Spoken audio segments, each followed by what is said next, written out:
ایسے عالم میں سیدہ فاطمہ جب آتی مسجد نبوی میں، حضور کھڑے ہو کر ان کا استقبال کرتے۔ آج اگر اپنی بیٹیوں پر کوئی فخر کرتا ہے تو آج کیا فخر کرتا ہے؟ آج تو حضور ایک پورا ٹرینڈ بنا کر چلے گئے۔ بیٹی کو اس لمحے اپنے لیے پرائڈ سمجھنا، اس لمحے عزت دینا بیٹی کو، جب بیٹی کو لوگ ذلت سمجھتے تھے، حضور نے اس لمحے کہا الفاطمۃ بدعۃ منی، او کما قال علیہ الصلوۃ والسلام، فرمایا فاطمہ میرے جگر کا ٹکڑا ہے، جس نے فاطمہ سے محبت کی اس نے مجھ سے محبت کی، اور جس نے فاطمہ سلام اللہ علیہا کو اذیت دی اس نے مجھے اذیت۔ ایسے لمحے میں حضور علیہ الصلوۃ والسلام نے اپنی بیٹیوں سے محبت فرمائی، اپنی بیٹیوں سے آپ نے قدر فرمائی اور لوگوں کو بتایا بیٹیاں بڑی انمول ہوتی۔ نبی کریم صلی اللہ علیہ وسلم کے بارگاہ میں ایک شخص آئے، ایمان لے آئے، کہنے لگے یا رسول اللہ صلی اللہ علیہ وسلم، میں نے آج تک اسلام کی مٹھاس کو اور چاشنی کو محسوس نہیں کی، یعنی اسلام تو لے آیا ہوں لیکن ابھی تک وہ محسوس نہیں ہوئی ہے چاشنی، وہ لذت، وہ روحانیت، وہ اسپرچولیٹی مجھ محسوس نہیں کر پا رہا ہوں۔ حضور علیہ الصلوۃ والسلام نے فرمایا اس کی کیا وجہ ہے بتاؤ؟ تو کہنے لگا یا رسول اللہ صلی اللہ علیہ وسلم، زمانے جاہلیت میں اللہ نے مجھے بیٹی عطا فرمائی، جب وہ 5-6 سال کی ہو گئی وہ مجھ سے بہت محبت کرتی تھی، بہت پیار کرتی تھی، جب بھی میں گھر لوٹتا تھا تو آ کر بابا بابا کہہ کر مجھ سے چمٹ جاتی تھی۔ جب وہ 5 یا 6 برس کی ہوئی تو ایک دن میں نے خیال کیا کہ اب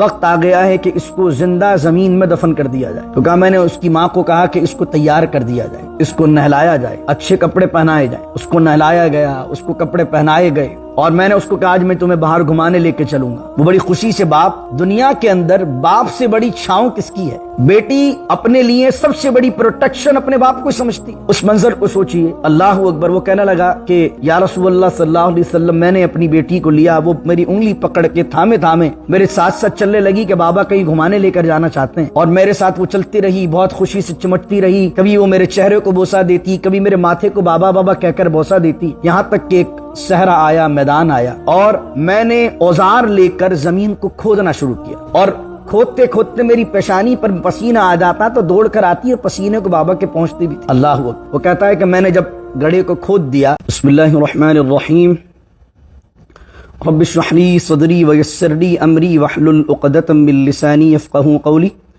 اللہم صل علی سیدنا ومولانا محمد معدن الجود والکرم وآلہ وصحبہ وبارک وسلم۔ وقال اللہ لا تتخذوا الہین اثنین انما هو الہ واحد فإیایا فارہبون، صدق اللہ مولانا العظیم۔ 14 چیپٹر یعنی کہ 14ویں سپارے کے 13ویں رکوع کا آغاز ہے، اور آیت نمبر 51 کو میں نے آپ کے سامنے تلاوت کیا ہے۔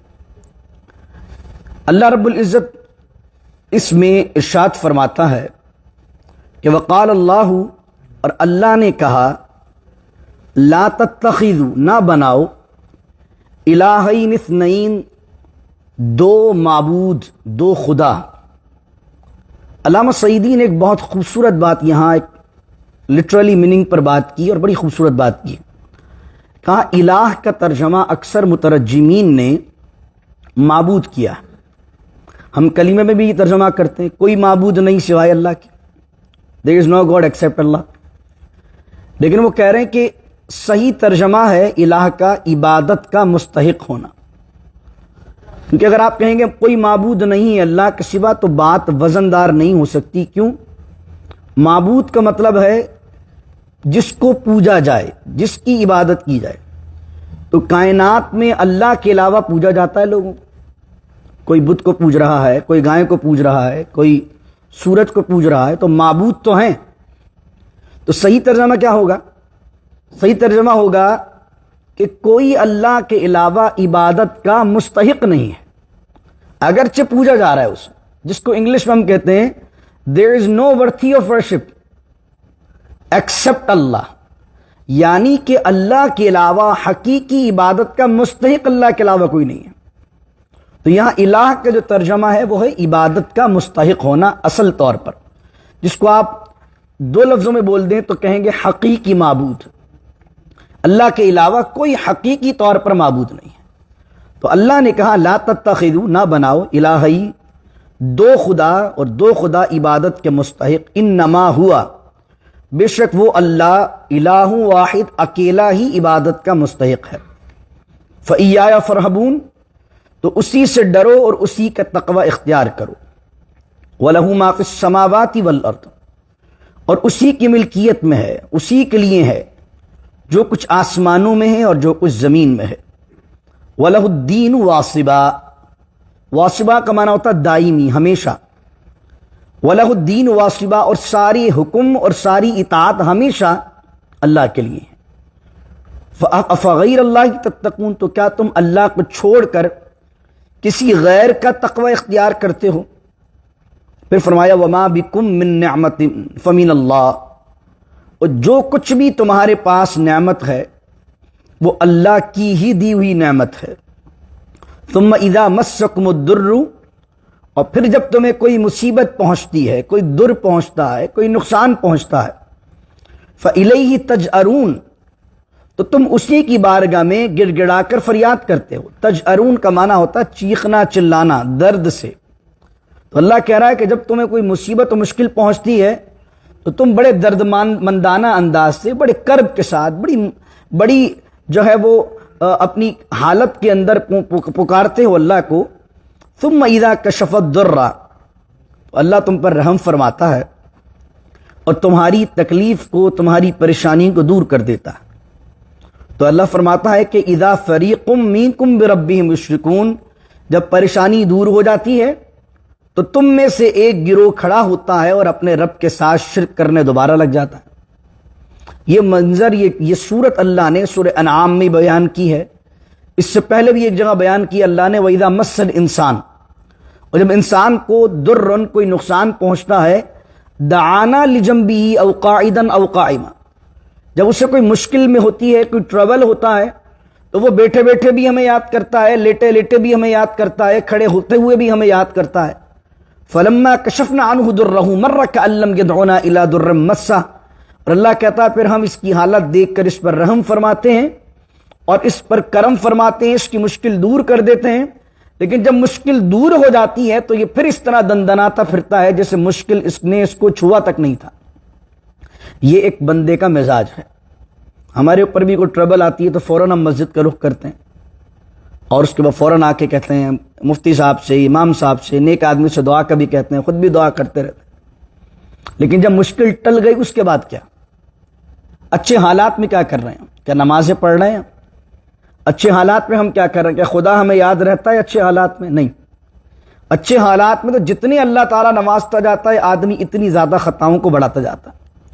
اللہ کی نعمت بڑھنے کا مقصد یہ کہ آپ اس کا شکر کیجیے۔ تو یہاں پر وہی بیان کیا گیا کہ جب اللہ تعالیٰ انہیں تکلیف سے نکال دیتا ہے تو پھر وہ اللہ کی ذات میں شریک ٹھہرانے لگتے ہیں۔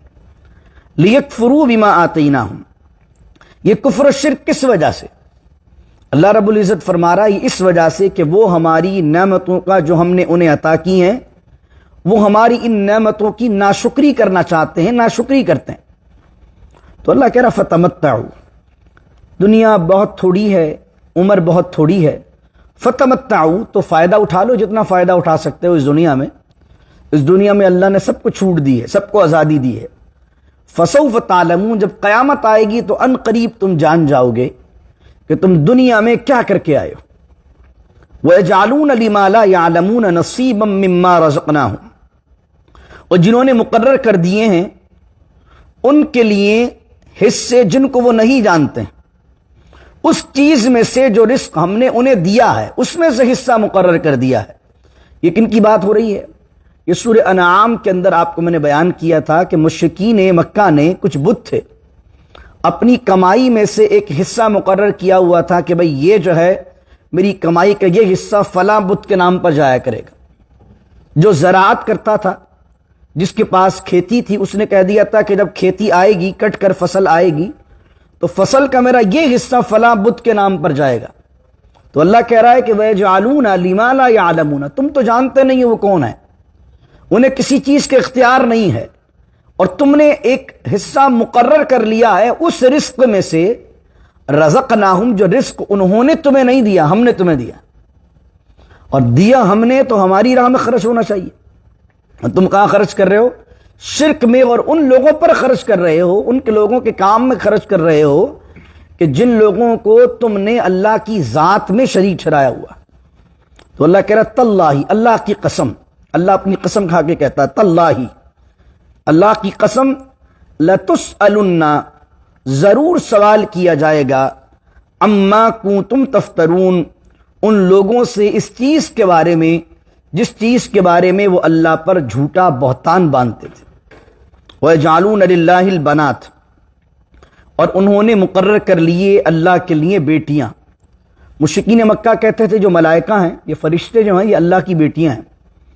تو اللہ کہہ رہا ہے وَيَجْعَلُونَ لِلَّهِ الْبَنَاتِ، اور بنا لیے، مقرر کر لیے انہوں نے اللہ کے لیے بنات، بیٹیاں۔ سبحانہ، اللہ بیٹی بیٹے ہونے سے پاک۔ سبحان ہم کہتے ہیں نا سبحان اللہ، تو سبحان اللہ کا مطلب کیا ہوتا ہے؟ اللہ پاک ہے۔ کس چیز سے پاک ہے؟ ہر عیب سے پاک ہے، ہر نقص سے پاک ہے، ہر محتاجی سے پاک ہے۔ آدمی کو اولاد چاہیے کیوں؟ اپنا نام باقی رکھنے کے لیے، وہ محتاج ہے اولاد کا۔ عمر کے آخری حصے میں چونکہ وہ کمزور ہو جائے گا تو اپنی مالی اور جسمانی صحت کے لیے وہ محتاج ہے اولاد کا۔ اللہ تو ہمیشہ سے ہمیشہ رہنا ہے، نہ وہ کمزور پڑنا ہے، نہ اس کی طاقت میں کمی آنی ہے۔ سو اللہ کو کیا احتیاج کسی اولاد کی؟ تو اللہ کہہ رہا سبحانہ، اللہ بیٹیاں ہونے سے، بیٹے ہونے سے پاک ہے۔ وَلَهُمْ، اور وہ اپنے لیے مقرر کرتے ہیں، مَا يَشْتَهُونَ، جس کی وہ خواہش رکھتے ہیں۔ یعنی کہ یہاں پر بھی وہ اللہ کی بارگاہ کے اندر اللہ کی ذات میں ایک بڑا شرک بھی ٹھہراتے ہیں، اور اپنے گمان میں ناانصافی بھی کرتے ہیں کہ اپنے لیے تو انہیں چاہیے بیٹے، تو اللہ کے لیے بھی معبود بنا رہے ہیں، تو بیٹے نہیں بنا رہے، بلکہ اللہ کے لیے بھی معبود بنایا وہ چیز جو اپنے لیے ناپسند ہے، یعنی بیٹیاں ان کو پسند نہیں تھی۔ تو اللہ کہہ رہا اللہ کے لیے بیٹیاں قرار دیتے ہیں اور اپنے لیے مقرر کرتے ہیں بیٹے۔ اب اللہ تعالیٰ بیٹیاں جب ہوتی تھیں مشرکین کے یہاں پر، ان کی چیزوں کو بیان کر رہا ہے، اور آج بھی کچھ ہمارے مسلمانوں کے اندر بھی یہ عادت پائی جاتی ہے۔ بیٹیاں خدا کی بڑی نعمت اور رحمت ہوتی ہیں۔ اللہ کہہ رہا وَإِذَا بُشِّرَ أَحَدُهُمْ بِالْأُنثَىٰ، اور جب ان میں سے کسی کو بشارت دی جاتی تھی انثیٰ کی، بیٹی کی۔ انثیٰ کس کو کہتے ہیں؟ عورت کو، بیٹی کو، فیمیل کو کہتے ہیں۔ جس طرح اللہ نے کہا نا یا ایھا الناس انا خلقناکم من ذکر و انثیٰ، تو ذکر کا معنی مرد، انثیٰ کا معنی عورت۔ تو اللہ کہہ رہا وَإِذَا بُشِّرَ، لفظ دیکھیے بشرا، بشرا کا معنی ہوتا ہے خوشخبری دینا، گڈ نیوز دینا۔ اللہ نے یہاں پر خبر دینے کا معنی بیان نہیں کیا کہ جب ہم نے انہیں خبر دی، بلکہ اللہ نے کہا وَإِذَا بُشِّرَ أَحَدُهُمْ بِالْأُنثَىٰ، جب ان میں سے کسی کو گڈ نیوز دی جاتی، خوشخبری دی جاتی لڑکی کی، ظل وجہہ مسودا، تو ہو جاتا اس کا چہرہ کالا، وہو کظیم، اور وہ بیٹی کی خبر سننے کے بعد کظیم، نہایت غمگین ہو جاتا اور بہت غصے سے بھرا رہتا۔ یہ عادت اللہ کن کی بیان کر رہا ہے؟ مشرکین کی، جنہوں نے اللہ کے لیے بیٹیاں قرار دیں، جنہوں نے اللہ کے لیے شریک قرار دیا۔ انہیں جب گڈ نیوز دی جاتی تھی بیٹی کی تو ان کا چہرہ کالا پڑ جاتا تھا اور وہ غصے سے بھرا رہتا تھا۔ یہاں بیچاری جو عورت پریگننٹ ہے اس کی ویسی طبیعت ٹھیک نہیں ہے، لیکن وہ اس کرب میں، وہ اس اذیت میں مبتلا ہے کہ اگر دوبارہ اگلی بھی بیٹی ہو گئی تو شوہر اور میری ساس نے میرا جینا آرام کر دینا۔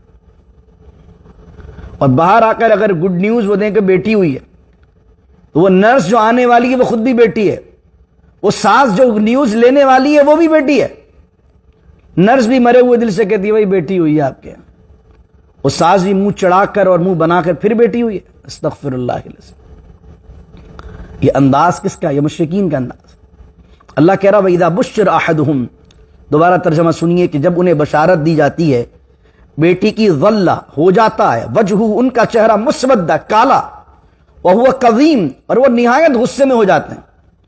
اب بیٹی ہونے کے بعد اس کی حالت کیا ہوتی ہے؟ یتوارا من القوم من سوء ما بشر بہ، اور اس خوشخبری کو اپنے لیے برا سمجھتے ہوئے، بیٹی کا ہونا، بیٹی کی خبر آنا برا نہیں ہے۔ اللہ کہہ رہا ما بشرا، یہ جو خوشخبری ہم نے اسے دی ہے، اس خوشخبری کو اپنے لیے برا سمجھتا ہے، اور اس خوشخبری کو اپنے لیے برا سمجھتے ہوئے اپنی قوم سے اور لوگوں سے وہ چھپتا پھرتا ہے۔ یتوارا، چھپتا ہے وہ لوگوں سے، کہ لوگ پوچھیں کہ کیا ہوا بھائی، تو بتانا پڑ جائے گا بیٹی ہے. تو اللہ کہہ رہا ہے اس خوشخبری کو اپنے لیے برا سمجھتے ہوئے یا توارا، وہ چھپتا پھرتا ہے لوگوں سے. اللہ کہہ رہا ہے ایمسکہ علی ہون، اب دو راستے ہوتے ہیں اس کے پاس. وہ یہ سوچتا ہے کیا میں اسے روکے رکھوں ذلت کے ساتھ، ذلت اور رسوائی کے ساتھ، کیا میں اس کو روکے رکھوں؟ ام یدسہ فی التراب، یا میں اسے زمین میں، تراب میں، تراب مانے مٹی، یا میں مٹی میں، زمین میں اسے زندہ درگور دفن کر دوں. یا تو ذلت کے ساتھ بن جاؤں بیٹی کا باپ کہ بھائی میری بیٹی ہے، اور ام یدسہ فی التراب، یا میں اسے زندہ درگور دفن کر دوں.